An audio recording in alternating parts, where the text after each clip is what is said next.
Damos la bienvenida a todas las personas que se han conectado hoy en nuestro canal virtual de Iglesia Cristiana Verbo El Condado. En esta mañana vamos a compartir acerca del tema del mensaje de la cruz, que espero sea de su interés y más que de su interés, sirva para edificación suya personal y de su hogar. Así es que nuevamente decía, bienvenidos todos.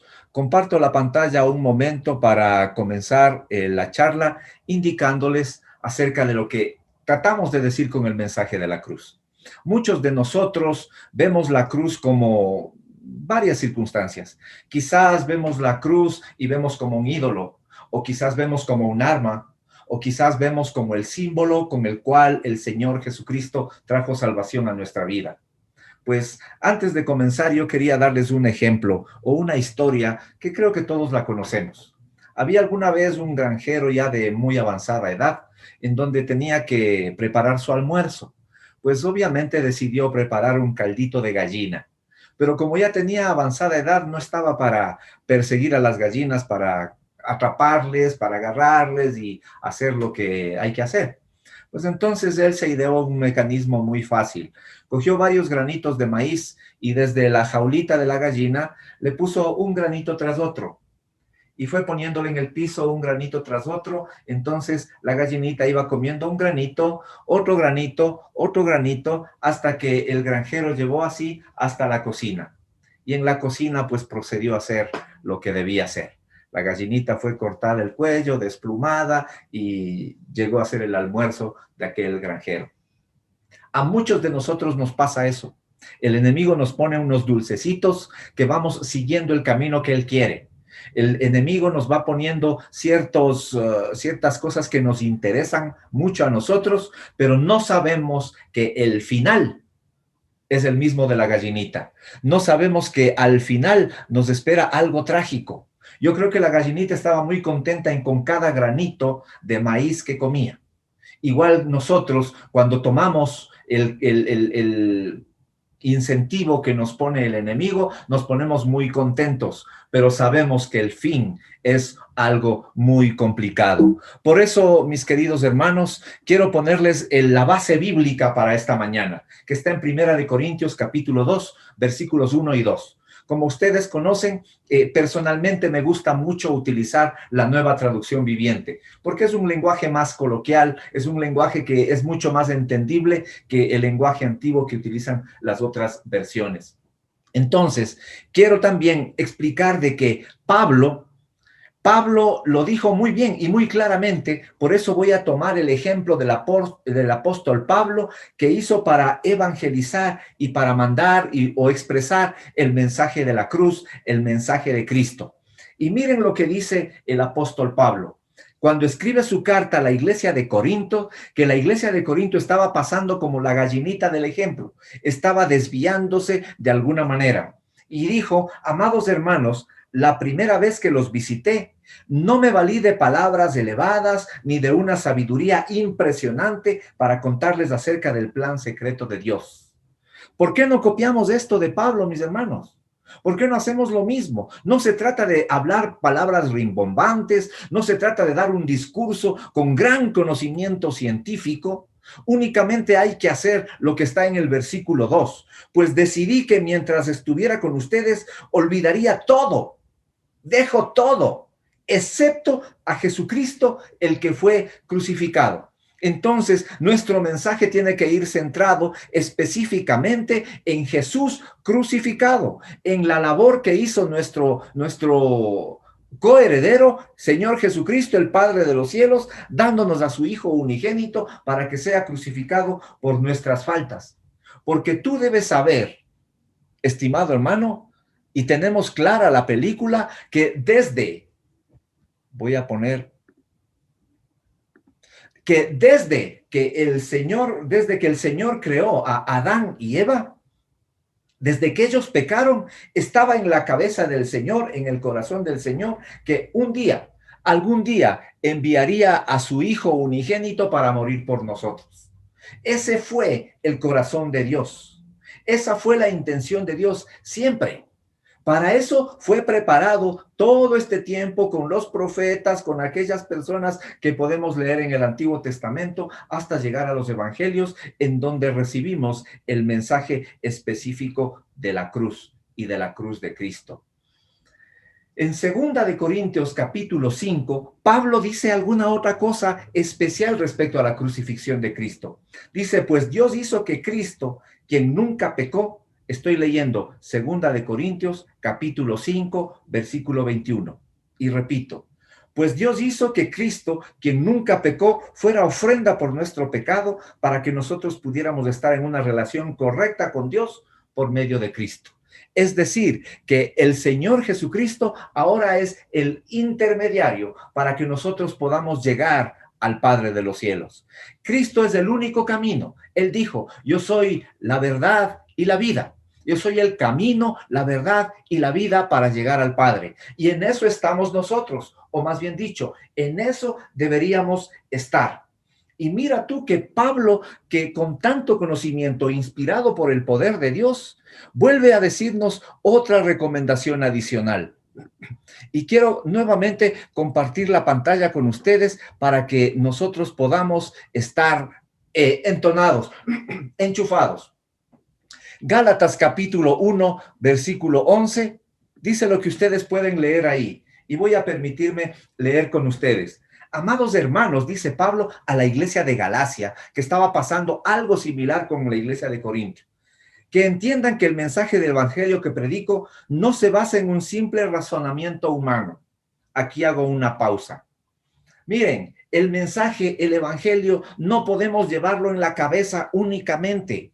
No podemos entenderlo con la cabeza únicamente. No es algo que puede ser como la matemática o como la historia o como el español o como cualquier materia que recibimos en el colegio. Pues eso simplemente es una información que llega a la cabeza, la memorizamos y la aplicamos. El evangelio no es así, no es un simple razonamiento humano. Dice, no recibí ni mensaje en ninguna fuente humana ni de nadie que me enseñó. En cambio, lo recibí por revelación directa de Jesucristo. Los que estuvimos en la reunión de oración del miércoles pasado, pudieron darse cuenta de que en una de las oraciones estuvimos pidiendo al Señor que nos dé una estrategia especial para enfrentar lo que estamos pasando ahora. Pero es una estrategia espiritual. Necesitamos una revelación directa del Señor Jesucristo, igual que Pablo lo hizo en aquel tiempo. Él dice, no, el evangelio no es un razonamiento humano, no, es una revelación directa de Dios.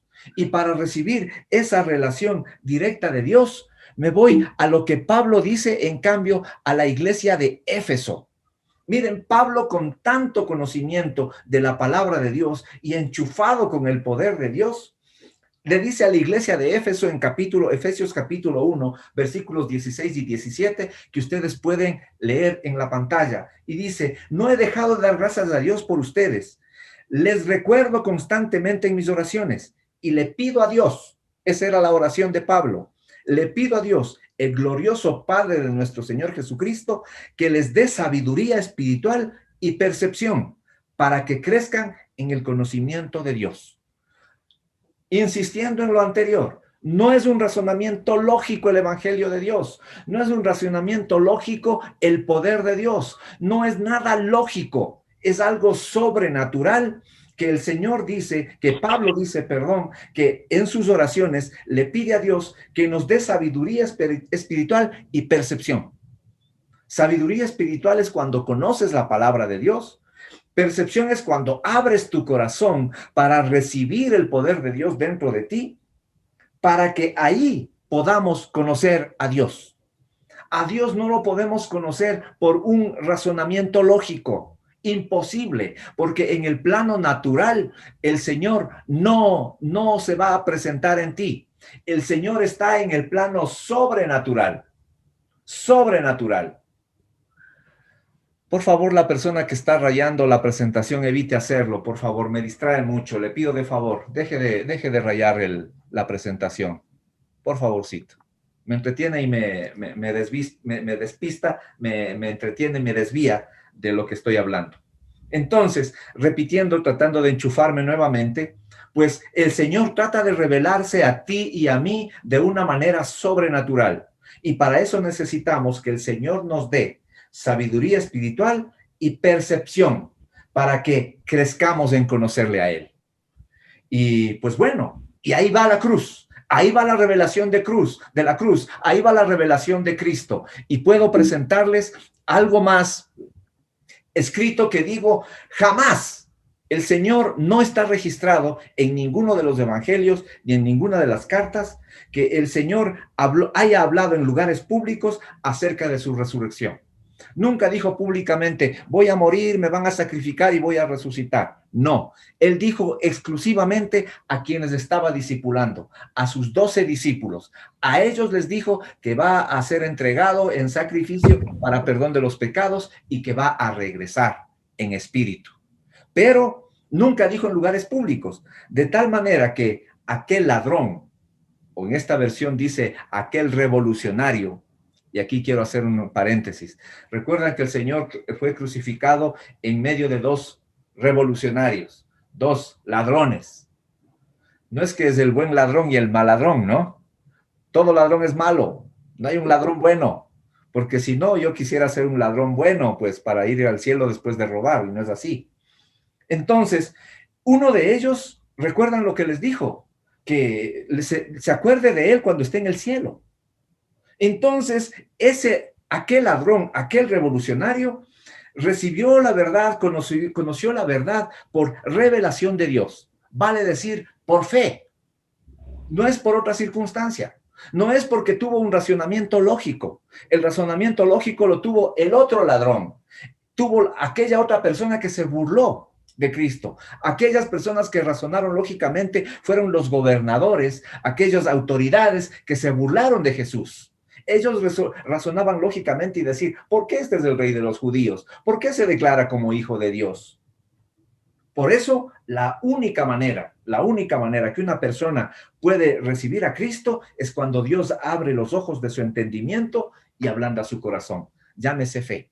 Con el primer paso que el Señor da, ablandando el corazón, ahí viene de nosotros el creer.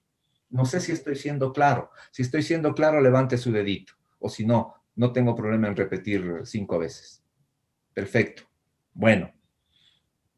Entonces, el ladrón de aquella vez encontró la vida porque Dios le dio entendimiento para ver quién era Jesús. Así como tú, como yo, creo que ahora ya creemos y sabemos quién es el Señor Jesucristo, porque en algún momento Él abrió nuestro entendimiento, Él abrió nuestro corazón, y no por razonamiento lógico, sino por algo sobrenatural, algo espiritual que el Señor nos da a nosotros para que ahí intervenga, primero, la voluntad nuestra y segundo, nuestra fe. Por eso, miren, y esto va desde mucho tiempo atrás, porque no se trata solamente del Nuevo Testamento. En el Antiguo Testamento el salmista ya lo nombró. En el Salmo 119, si ustedes van anotando, bueno, esto va a quedar grabado en el video y usted puede revisar también aquellos pasajes, los que estamos viendo, y estudiarlos un poco más ampliamente. Salmo 119, versículo 144, el salmista dice, justicia eterna son sus testimonios, dame entendimiento y viviré. Este entendimiento no se trata del entendimiento natural, es un entendimiento sobrenatural, por eso le pide al Señor que le dé ese entendimiento. Y eso hace que tengamos vida. Necesitamos la revelación para poder tener entendimiento y vivir como dice el texto que ustedes están leyendo. Por eso pregunto yo, ¿acaso será que no tenemos entendimiento? Alguno de ustedes estará preguntando, ¿y cómo es eso? Si Dios no me da entendimiento, pues no lo tengo. Pues yo creo, mis hermanos, de que el problema está en que el enemigo está poniéndonos los granitos de maíz como el ejemplo de la gallinita. Pablo nuevamente lo menciona en 2 de Corintios capítulo 4, versículo 4. Dice, en los cuales el Dios de este siglo, ¿saben quién es el Dios de este siglo, no? Por supuesto, el enemigo. Por eso esa palabra Dios está con minúscula. No hablamos de nuestro Padre Dios, hablamos del Dios de este siglo, que es el enemigo. En los cuales el Dios de este siglo cegó el entendimiento de los incrédulos, Todo el entendimiento espiritual con el que nacimos, con el que el Señor nos creó, pues está cegado por el enemigo, para que no les resplandezca la luz del evangelio de la gloria de Cristo, el cual es a la imagen de Dios. Es decir, que estamos enceguecidos, con el corazón endurecido, con la mente cerrada y no podemos entender las cosas sobrenaturales de Dios. Porque el enemigo nos ha puesto los granitos de maíz para llegar hasta su almuerzo, por llamarlo así, por llamarlo así. Entonces, ante ese enceguecimiento, vino Cristo a traer entendimiento de quién es Dios.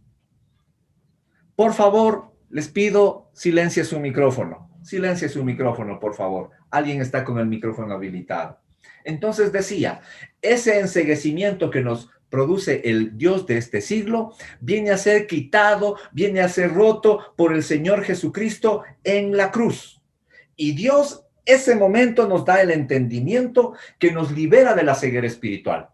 Entonces, el momento en que Dios nos toca, nosotros podemos abrir nuestro corazón bajo nuestra voluntad, ahí sí, tener el poder de Dios bajo nuestra voluntad para recibirle, por supuesto, pero de pronto las revelaciones no es dada a todo mundo, sino solamente a aquellas personas que hemos decidido creer.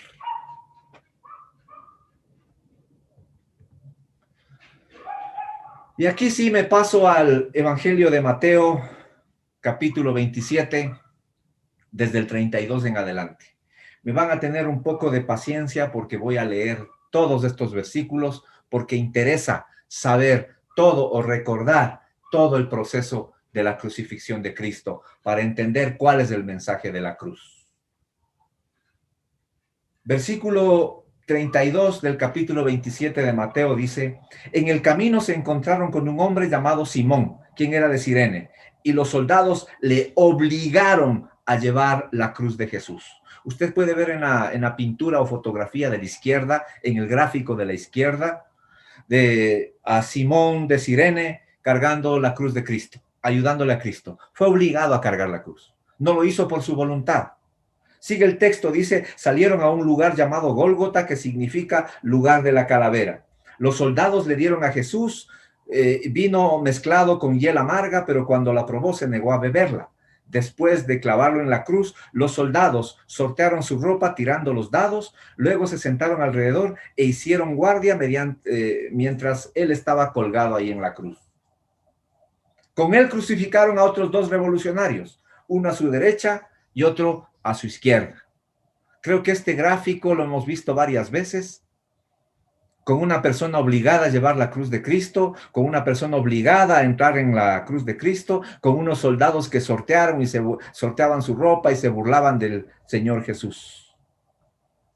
Sigue la historia y dice que los principales sacerdotes y maestros de la ley religiosa y los ancianos también se burlaban de él. Ustedes pueden ver en ese círculo rojo la representación de la burla que tenía aquella gente del sacrificio de Cristo. Claro, ellos estaban pensando con su razonamiento lógico. No podían tener una relación espiritual o sobrenatural de lo que estaba pasando. Ellos simplemente estaban criticando, estaban diciendo, ahí está el resultado de aquel que se dice hijo de Dios. Ahí está el resultado de quien se proclama solo el rey de los judíos. Y le decían, voy en el versículo 42, salvó a otros, se mofaban, pero no puede salvarse a sí mismo, con que es el rey de Israel, ¿no? Que baje de la cruz ahora mismo y creemos en él, que se salve. Confío en Dios entonces, que Dios los rescate ahora, si Dios lo quiere, pues dijo, soy el Hijo de Dios. Hasta los revolucionarios que estaban crucificados con Jesús se burlaban de él de la misma manera. Los otros dos crucificados también lo hacían.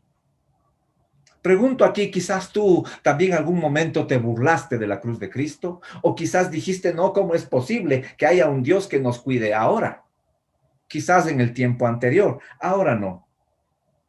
Versículo 45, al mediodía, la tierra se llenó de oscuridad hasta las 3 de la tarde. A eso de esa hora Jesús clamó en voz fuerte, Elí, Elí, lema sabactani, que significa, Dios mío, ¿por qué me has abandonado? Puedo entender en la humanidad de Cristo, en este caso, el dolor que sentía. Y estaba a punto de fallecer, estaba a punto de cumplir el mandato de Dios. Y algunos que pasaban por allí entendieron mal y pensaron que estaba llamando al profeta Elías. Uno de ellos corrió y empapó una esponja en vino agrio, la puso sobre la caña de junco, la levantó para que pudiera beber, pero los demás dijeron, espera a ver si Elías viene a salvarlo, en tono de burla. Entonces Jesús volvió a gritar y entregó su espíritu. En ese momento, la cortina del santuario del templo se rasgó en dos, de arriba a abajo. La tierra tembló, las rocas se partieron en dos, las tumbas se abrieron, los cuerpos de muchos hombres y mujeres justos que habían muerto resucitaron. Salieron del cementerio luego de la resurrección de Jesús, entraron en la santa ciudad de Jerusalén y se aparecieron a mucha gente. Tremendo suceso, mis hermanos. Resucitaron los muertos y pasaron cosas sobrenaturales que las personas no podían entender. Entonces, ahí viene la diferencia. Si ven los círculos rojos, por favor, los oficiales romanos, el oficial romano y los otros soldados que estaban en la crucifixión quedaron aterrorizados por el terremoto y por todo lo que había sucedido. Y dijeron, este hombre era verdaderamente el Hijo de Dios. Mira tú, a estas alturas del partido, cuando Jesús ya murió, reconocieron que él era el Hijo de Dios. ¿Qué pasa? Lo que pensaban de manera natural, ahora ya no, ya le llevaron al plano sobrenatural por las cosas que vieron, por las circunstancias sobrenaturales que estuvieron pasando en aquel instante. Muchas mujeres, ahí están las mujeres. Muchas mujeres que habían llegado desde Galilea con Jesús para cuidar de él, miraban a Jesús. Entre ellas estaban María Magdalena, María la madre de Santiago y José, la madre de Santiago y Juan y los hijos de Zebedeo. Ellas sí creyeron en Jesús. Ellas fueron a cuidarlo porque sabían lo que iba a pasar. Entonces, yo preguntaría, dentro de los personajes que estamos hablando, hay los soldados romanos, está Simón de Cirene, están los gobernadores y los sacerdotes, las mujeres y el centurión romano. Cada personaje tiene una explicación lógica ahora en nuestra vida. Los soldados romanos no buscaron un compromiso con él. Estaban solamente de mirones. ¿Cuántos de nosotros vamos a la iglesia o estamos simplemente con expectativa de ver, veamos qué pasa? Yo no quiero una relación con el Señor, yo quiero solamente ver qué pasa. Es más o menos como cuando me voy a un show a ver la presentación.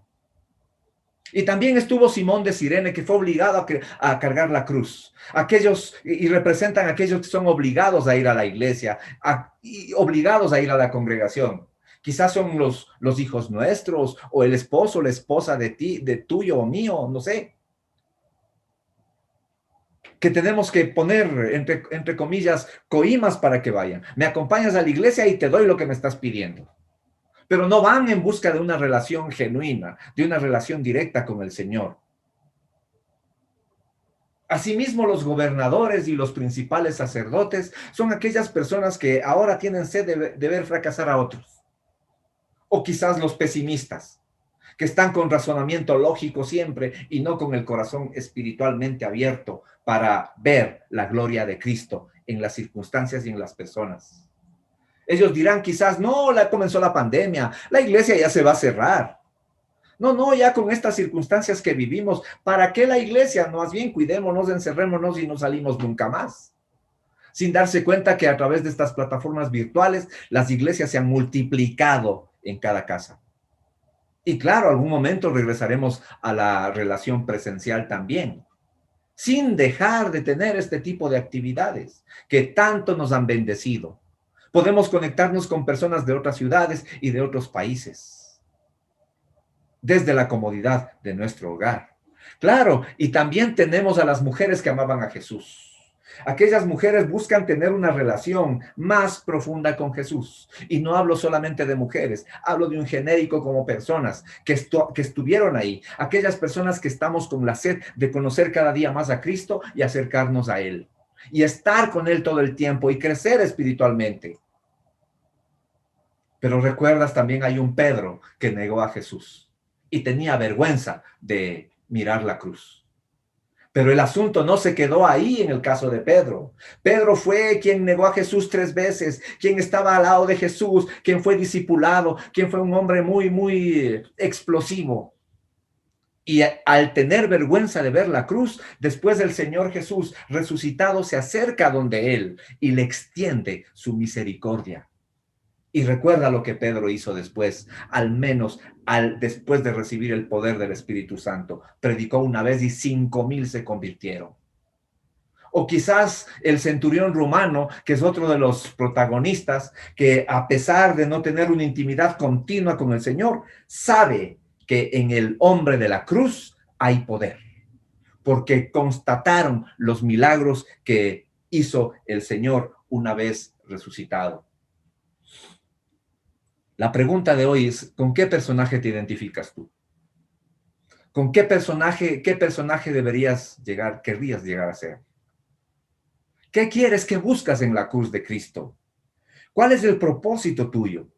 Porque si tú te das cuenta en el pasaje que hemos leído, y obviamente en los anteriores y en los posteriores, que no hubo el tiempo suficiente para hacerlo, pues tú puedes ver estas bendiciones, que en la cruz, la maldición que tú tenías, que yo tenía, fue cancelada. Ya no estamos como la gallinita que va atrás de los granitos de maíz directamente a que le corten el cuello. No, hay una persona que se nos interpuso en el camino y nos dijo, no, no sigas, ese camino no es válido. Ese maíz tiene un propósito diferente al mío. Yo no te voy a dar un grano de maíz, te voy a dar un terreno entero para tu prosperidad. La corona de espinas que recibió el Señor se refiere a nuestra ruina. Él tomó la ruina que estaba dedicada a nosotros y la tomó él y se la llevó. Resultado, ya no estamos en ella, ya no la tenemos. Igual que el látigo con nuestra sanidad, el Señor recibió todos esos latigazos por nosotros. Y eso representa que por sus llagas nosotros hemos sido sanados. Igual, los clavos con los que clavaron las manos y pies de Jesús en la cruz representan nuestra libertad. Él tomó ese sacrificio por ti, por mí, por nuestras faltas. Y la lanza con la que le clavaron en el costado reflejó el amor que el Señor tiene para sanar nuestro corazón. Por eso, mi hermano, este gráfico que ves ahí dice muchas cosas para ti y para mí, que no puede ser en vano el sacrificio de Cristo.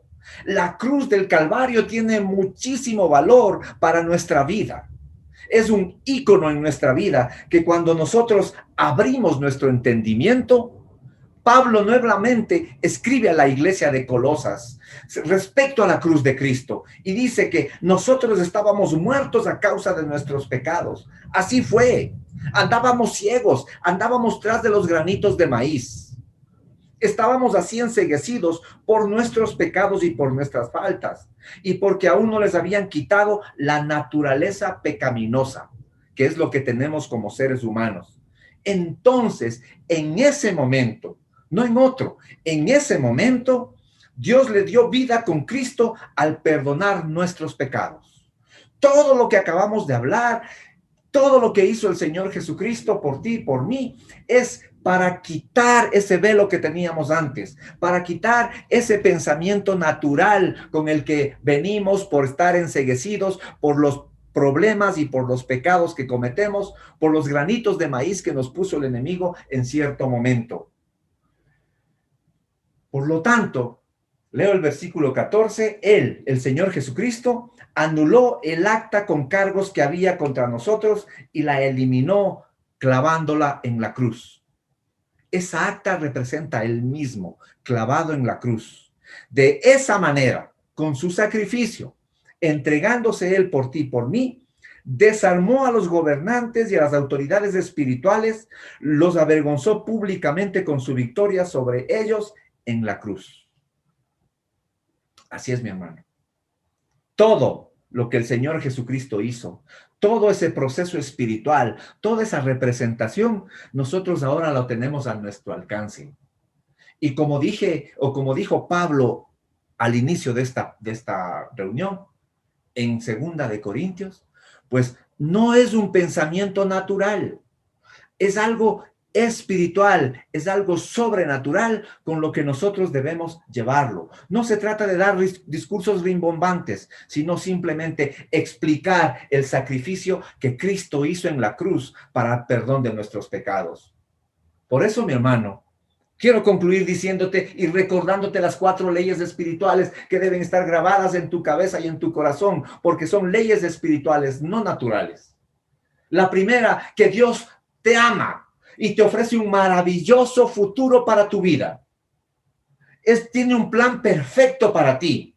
Pero ¿qué resulta? De que estamos enceguecidos. Por eso la segunda ley espiritual es de que el hombre es un pecador y está separado de Dios. Porque vamos tras los granitos de maíz y no vamos tras de la finca entera que el Señor nos entrega. Pero claro, esa finca hay que labrarla, hay que sembrarla, hay que abonarla, hay que cuidarla para cosechar.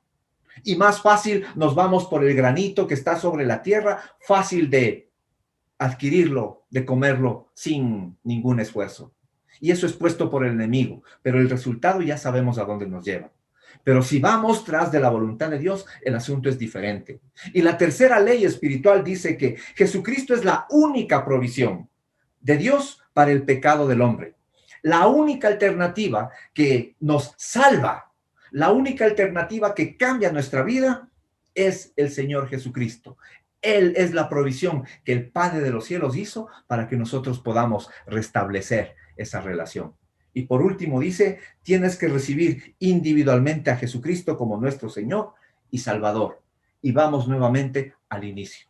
Si es que yo con la cuarta ley espiritual digo, sí, Señor, ahora me doy cuenta de que tú abriste mi entendimiento, abriste mi conocimiento, sobrenaturalmente viene mi fe de creer que ese sacrificio en la cruz fue único y suficiente para que yo no vaya atrás de los granitos de maíz y yo me vaya por tus propósitos perfectos que salvarán mi vida. Te recibo como mi Señor y como Salvador. Guía mi vida, por favor. Perdóname mis pecados. Entonces, el amor de Dios se manifiesta nuevamente y nuestra vida cambia. Pero no se queda ahí. Es un círculo no vicioso, es un círculo de la perfección de Dios, en donde yo recibo al Señor Jesús en mi corazón y el amor de Dios se manifiesta y recibo la bendición de Dios. Y yo puedo multiplicar eso con otras personas, así como Pablo lo está haciendo. No se trata, insisto, de dar discursos rimbombantes, simplemente decir a las personas, Dios te ama y te ofrece un maravilloso plan para tu vida. El pecado te ha separado de Dios. No puedes sentir el poder de Dios porque el pecado te está engañando. Te están poniendo unos granitos de maíz para llevarte a la muerte. Y Jesucristo puede cambiar el plan de tu vida. El Señor Jesucristo es la única provisión que Dios te dio para que tengas una bendición sobreabundante y salves tu vida. ¿Recibes al Señor en tu corazón? Ahí viene la revelación de Dios. Y en esto se resume el mensaje de la cruz que tú y yo hemos recibido en nuestro corazón. Y te invito a que tú repitas este mensaje día a día. Que tú estás preparado ya desde este momento para repetir el plan de la salvación, el mensaje de la cruz que debe ser multiplicado sobre esta ciudad y sobre todas las ciudades de este planeta, porque ese es el plan del Señor. Porque el Señor quiere darte a ti la bendición espiritual, que no te dejes de engañar por el enemigo, que no vayas tras los granitos de maíz que te llevan a la muerte segura, sino más bien vayas tras de la bendición de Dios. Por eso, mi hermano, esta mañana yo te pido que me acompañes a orar por que nuestra mente y nuestro corazón espiritualmente se abran para recibir nuevamente el poder de Dios a través de su Espíritu Santo. Si estás de acuerdo con lo que yo digo, te pido que levantes tu mano. Levanta tu mano. Y digo en oración, bendito Dios de los cielos, en el nombre de Jesús, recibimos el sacrificio de tu Hijo amado, sabiendo, Señor, de que el mensaje de la cruz es un mensaje sobrenatural. Es un mensaje con el cual nosotros hemos recibido la salvación. Y a través de ella, Señor, la provisión y la bendición sobrenatural de Dios Padre. Permíteme, Señor, recibir el mensaje claramente. Permíteme, Señor, replicarlo, porque de gracia recibo y de gracia lo voy a dar. Bendito Dios de los cielos, quiero ser un testimonio vivo de la cruz de Cristo. No se trata de tener ídolos ni de hacer idolatría. Se trata simplemente de abrir el corazón a las circunstancias sobrenaturales que Dios nos ha mandado a cada uno de nosotros. Si estamos oyendo este mensaje, no es casualidad, Señor. Es porque tú nos mandaste esta tarea, Señor, de hablar de la cruz de Cristo, hablar de Jesucristo y Jesucristo crucificado. Y esa crucifixión significa el poder de Dios en nosotros, el poder de Dios para perdón de nuestras faltas, el perdón de Dios para quitar lo que nos enceguecía, quitar ese velo de nuestro entendimiento, para que ahora la bendición de Dios pueda manifestarse de una manera sobrenatural y las cosas naturales pueden cambiar. Bendito Dios, en el nombre de Jesús, bendigo a cada una de las personas que están conectadas en vivo ahora y las personas que van a ver este video. A ti que estás viendo este video, te bendigo en el nombre de Jesús. Y pido que tu hogar sea bendecido y pido que tu cabeza y tu corazón sean abiertos por el poder de Dios, que ese enceguecimiento que el enemigo pone como granitos de maíz fácil de conseguir sea desaparecido y que el mismo Señor Jesucristo, con el poder de su Espíritu Santo, sean guiándote a recibir a Cristo en tu corazón y puedas continuar con el plan de Dios para tu vida. En el nombre de Jesús he orado. Amén. Amén, amén y amén. Amén. Amén.